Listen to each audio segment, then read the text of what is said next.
Assalamualaikum warahmatullahi wabarakatuh.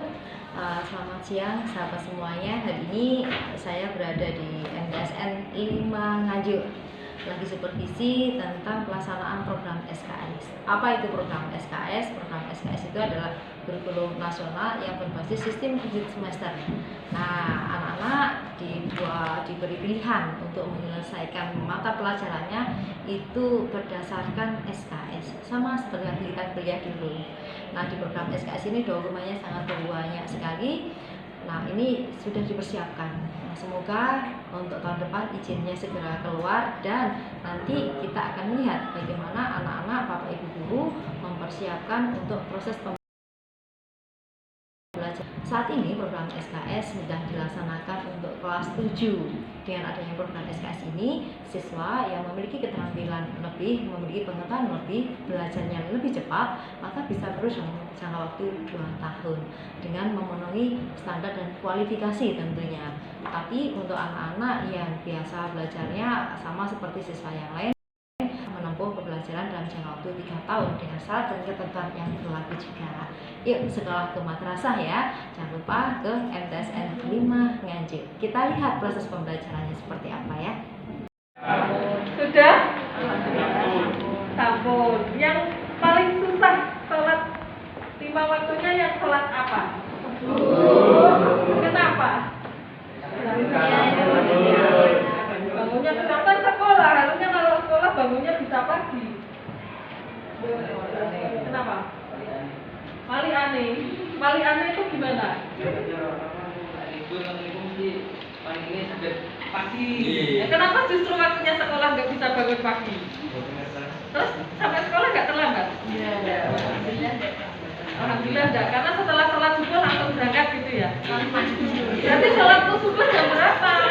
Dan cara-cara untuk kiat-kiat supaya UKBM tuntasnya lebih cepat, tetapi memang realnya ini masih transisi Bu Mama. Jadi dari kita online kemudian masuk separuh, kemudian baru beberapa hari masuk full, ini memang problemnya itu sangat luar biasa. Tapi insya Allah dengan berbekal sedikit dari Bu Mama nanti ke depan bisa benar-benar tuntas. Tetapi ada satu Bu Mama yang perlu kita bicarakan dan kita perhatikan bersama. Saya itu pernah melihat ada salah satu anak itu gini. Di pengalaman mengajar untuk program SKS ini dipanggil semua yang diutarakan oleh Pak Daya tadi, permasalahan-permasalahan itu yang memang betul terjadi dan yang memang betul dialami, gitu. Nah, sekarang bagaimana kita itu tidak alergi dengan perubahan, Sebenarnya justru ini adalah sebuah tantangan, bukan sebuah hambatan atau bukan sebuah rintangan untuk kita merubah pembelajaran kita, merubah metode pembelajaran kita. Anak itu akan lebih termotivasi belajar apabila ada tantangan. Apabila anak itu akan termotivasi belajarnya apabila anak itu mampu menyelesaikan suatu permasalahan.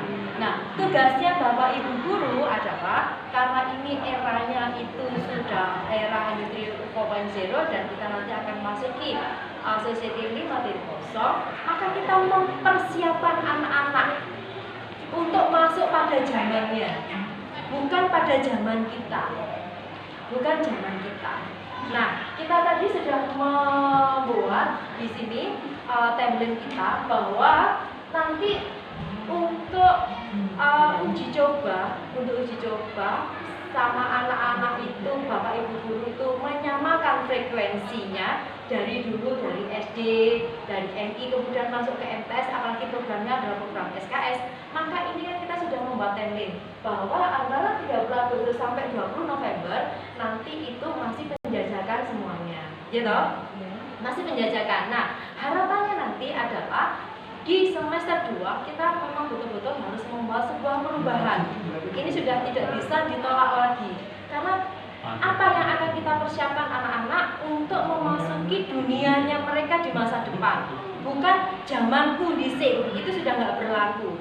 Nah, maka untuk zamannya anak-anak nanti di 5.0 yang semuanya berbasis IoT, Internet of Things, dan masyarakat 5.0 yang semuanya itu anak-anak dituntut untuk memiliki keterampilan tingkat tinggi, baik itu keterampilan skillnya maupun keterampilan berpikir tingkat tinggi. Nah ini loh kenapa pentingnya kita harus merubah pola pembelajaran kita dari teacher center menjadi student center, agar apa, anak-anak itu bisa menyelesaikan permasalahan yang terjadi.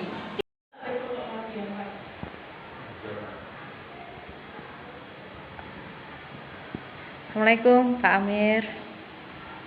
Waalaikumsalam Bu Ima. Lagi lihat dokumen apa Pak Amir? Ini terkait dengan dokumen persiapan dan penyelenggaraan sistem kredit semester, utamanya sistem yang kita laksanakan di MTSN 5 Nganjuk. Iya.